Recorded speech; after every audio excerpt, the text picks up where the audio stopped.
Praise the lord. అందరికీ వందనాలు. ఈరోజు దేవుని వాక్యం అనే కార్యక్రమానికి మీకు అందరికీ ఆహ్వానం తెలియజేస్తున్నాను. నేటి దిన మూల వాక్యముగా మత్తయి సువార్త 7వ అధ్యాయము 5వ వచనాన్ని చదువుకుందాం. వేషధారి, మొదట నీ కంటిలోనున్న ధూళమును తీసివేసుకొనుము, అప్పుడు నీ సహోదరుని కంటిలోనున్న నలుసును తీసివేయట నీకు తేటగా కనబడును. చూడండి ప్రియులారా, ఇక్కడ చదివిన లేఖన భాగములో యేసుక్రీస్తు వారు సమాజానికి ఒక చక్కటి సందేశాన్ని ఇస్తూ ఉన్నాడు. ఏమిటి ఆ సందేశం అంటే, వేషధారి అనే మాట పిలుస్తూ ఉన్నాడు. వేషధారి ఎందుకు ఈ మాట అనవలసి వచ్చిందని అంటే, ప్రియులారా, మన జీవితం సరిగ్గా ఉండదు, మన బ్రతుకు సరిగ్గా ఉండదు, మన మాట తీరు సరిగ్గా ఉండదు. కానీ మనం ఏం చేస్తుంటామంటే, ఎదుటి వారిని అంటూ ఉంటాం, ఎదుటి వారితో మాట్లాడుతుంటాం, ఎదుటి వారిని హేళన చేస్తుంటాం, ఎదుటి వారిని అవమానపరుస్తూ ఉంటాం. మనం కరెక్ట్గా ఉండం, కానీ అవతల వాళ్ళు కరెక్ట్గా ఉండాలని మనం కోరుకుంటాం. అందుని బట్టి దేవుడు అంటున్న మాట ఏమిటంటే, నీ కంటిలో ఉన్న ధూళమును తీసివేసుకొనుము, ఎదుటివానిలో ఉన్న నలుసును తీసివేయము అని ఇక్కడ లేఖనములో చాలా స్పష్టముగా మనం చూడగలుగుతున్నాం. నలుసు ఎంత ఉంటుంది, ధూళం ఎంత ఉంటుంది కనుక ధూళం చాలా పెద్దది, అది చాలా బరువుతో ఉన్నది, అది మోయలేనటువంటిది. అది నలుసు చిన్నది. అది ఎదుటివాడిని నలుసి చూసే నువ్వు అసహించుకుంటున్నావు, ఎదుటివాడిని ఉన్న నలుసును చూసే ఓర్వలేకపోతున్నావు, ఎదుటివాడిని ఉన్న నలుసును చూసే ఆశ్చర్యాన్ని వ్యక్తపరుస్తూ ఉన్నావు. మరి నీలో ఉన్న ధూళాన్ని దేవుడు చూస్తే, నీలో ఉన్న ధూళాన్ని బట్టి దేవుడు అసహ్యపడితే, నీలో ఉన్న ధూళాన్ని బట్టి దేవుడు నిన్ను తృణీకరించి వేస్తే, కనుక ప్రియమైనటువంటి వారులారా, నీ సహోదరుని ప్రేమించు, నీ సహోదరుని గౌరవించుము, నీ సహోదరుని సరిదిద్దుము.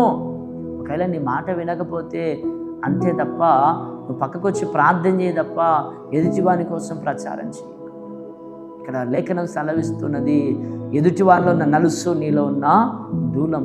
ఈ రెండిట్లో ఏది పెద్దదో, ఏది ప్రాముఖ్యమైనదో, ఎవరు మార్చుకోవాలో, ఏ విధంగా చేసుకోవాలో అది మనం తెలుసుకోవాలంటే స్వపరీక్ష చేసుకోవాలా. స్వపరీక్ష చేసుకుంటేనే తప్ప ఇది మనకు బయటపడదు. చూడండి ప్రియులారా, మత్తయి సువార్త 23వ అధ్యాయం 28వ వచనం, అలాగే మీరు వెలుపల మనుష్యులకు నీతిమంతులుగా నగపడుచున్నారు, కానీ లోపల వేషధారణతోనూ అక్రమముతోనూ నిండి ఉన్నారు. లోపల ఎలా ఉన్నది, బయట ఎలా ఉన్నది అనే విషయాన్ని ఇక్కడ దేవుడు మాట్లాడుతూ ఉన్నాడు. వెలుపల నీతిమంతులుగా, సేవకులుగా ఉండి, కాపరులుగా ఉండి, ప్రవక్తలుగా ఉండి, ప్రార్థన పరులుగా ఉండి, విశ్వాసులుగా ఉండి, భక్తులుగా ఉండి బయట బాగానే కనిపిస్తున్నాము, కానీ అసలు లోపల ఎలా ఉన్నది, లోపల ఉన్నది చాలా ప్రాముఖ్యమైనది అంటాడు. అందుకే ఇర్మియా గ్రంథకర్త అంటాడు కదా, ప్రవచిస్తూ, హృదయమును గ్రహింపగలవాడు ఎవడు, అది బహుఘోరమైనది, బహువ్యాధి గలది అని అంటాడు ఆయన. అది ఘోరమైనది, బహువ్యాధి గలది. అది వాడు అలా మాట్లాడుతున్నాడు, వీడు ఇలా తిరుగుతున్నాడు, వాడు ప్రార్థన సరిగ్గా పోడు, వాడు ప్రార్థన చేసుకోడు అని ఎదుటి వాళ్ళ కోసం మాట్లాడడం కాదు, ఎదుటి వాళ్ళను హీనపరచడం కాదు, ఎదుటి వాళ్ళ కోసం మనం గుసగుసలు పెట్టడం కాదు. అపోస్తలుడైన పౌలు అంటాడు కదా, మీరు ముసలమ్మ ముచ్చట్లు మానండి అని అంటాడు ఆయన. కనుక ప్రియమైనటువంటి వాళ్ళారా, వ్యర్థమైన ప్రతి మాటలకు కూడా తీర్పు ఉన్నది. అవి ప్రయోజనం లేని, మనకు అవసరం లేదు. మనల్ని మనమే ఆత్మ పరిశీలన చేసుకోవాలి, స్వపరీక్ష చేసుకోవాల్సిన వారమై ఉన్నాం. నా భక్తి ఎలా ఉందో నేను స్వపరీక్ష చేసుకోవాలి, నా విశ్వాసం ఎలా ఉందో నేను స్వపరీక్ష చేసుకోవాలి, నా ప్రేమ ఎలా ఉందో నేను స్వపరీక్ష చేసుకోవాలి. చూడండి ప్రియులారా, ఇప్పుడు ఉదాహరణకు ఒకరి మీదకి మనం వెళ్తూ ఉన్నాం, దాడి చేయడానికి, కొట్టడానికి వెళ్తూ ఉన్నాం. వాడి బలం ఎంత ఉందో, వాడి బలగం ఎంత ఉందో, వాడి సామర్థ్యం ఎంత ఉందో తెలుసుకోకుండా వాడి మీదకి పోతే వాడు ఊరుకుంటాడా? ఒకవేళ వాడు నీకంటే బలవంతుడైతే వాడి ముందు ఓటమి పాలైపోతావు, వాడి ముందు నవల పాలవుతావు కదా.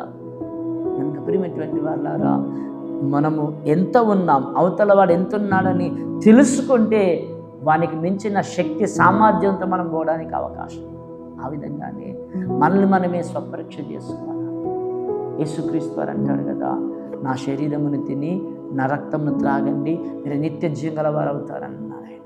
అపోస్తలుడైన పౌలు అన్నాడు కదా, ఆయన శరీరం తినేటప్పుడు, ఆయన రక్తం త్రాగేటప్పుడు ఎవడు అయోగ్యంగా ఉన్నాడో ఎవడు యోగ్యంగా ఉన్నాడో స్వపరీక్ష చేసుకొని తీసుకుంటానంటాడు ఆయన.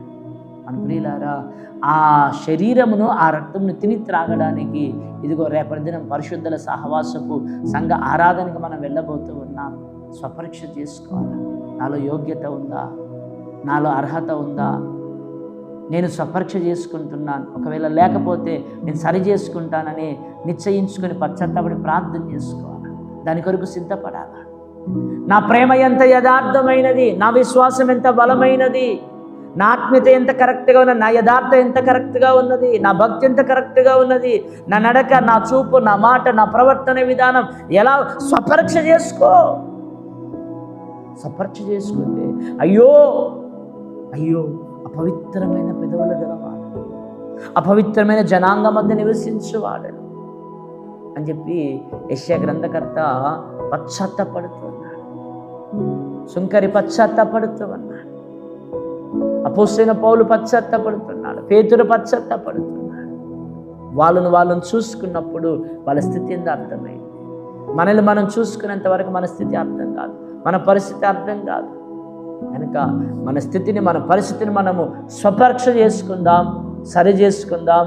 నిత్య రాజ్య వారసులుగా ఆయన శరీరాన్ని, ఆయన రక్తాన్ని తిని త్రాగుతూ మనల్ని మనమే కడుక్కుంటూ శుద్ధి చేసుకుంటూ ఆత్మపూర్ణమై ముందుకు సాగుదాం. అట్టి భాగ్యము దేవుడు మనకిచ్చునుగాక.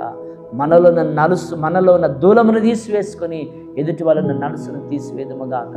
అట్టి భాగ్యం దేవుడు మనకిచ్చునుగాక. ఆమేన్. ప్రార్థన. పరిశుద్ధుడ మహోన్నతుడా నీకు వందనాలు, స్తోత్రాలు. ఈ మాటలు నాలో మాలో అందరిలో ఫలింపజేసి మహిమ పొందమని త్రేకదేవుడిని యేసు నామమున వేడుకుంటున్నాము తండ్రి. ఆమేన్.